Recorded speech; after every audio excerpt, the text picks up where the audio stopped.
after dozens of students were sent to the hospital from North Star High School for a mysterious illness. Parents still don't have any answers as to what caused it. Tonight, at a tense school board meeting, parents asking several questions to the school board, including why the administration chose not to evacuate. Our Jordan Mansberger was at that meeting and is joining us now live. Jordan, was there any update given tonight? Maggie, this is the statement that was released by the Department of Health minutes before the meeting that was made available to everyone there. It says that the carboxyhemoglobin levels, which are an indicator of carbon monoxide poisoning, were low and within the normal range.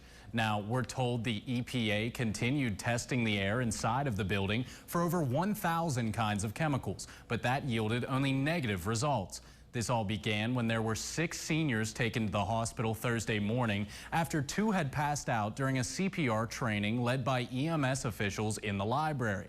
Now 20 more were transported from the Somerset Vo-Tech. That was later in the afternoon. And UPMC Somerset tells us that in total, 41 students went to the hospital. Superintendent Louis Lepley and the school board are defending the decision to not evacuate the building, saying the experts told them it wasn't necessary.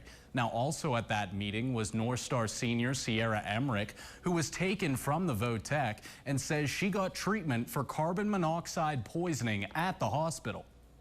The Department of Health reviewed the data that was received from the local hospital, went through that data thoroughly, and they believe that looking at all of the CO levels, they may have been elevated in some cases, but not out of a normal range. We waited, we got blood work done, we waited some more, and then we finally got my results back. We went back with the doctor, and the doctor basically told us that it was I could have been at a very dangerous level. The first night I was home, I was actually having like little seizures in bed that really freaked me and my mom out.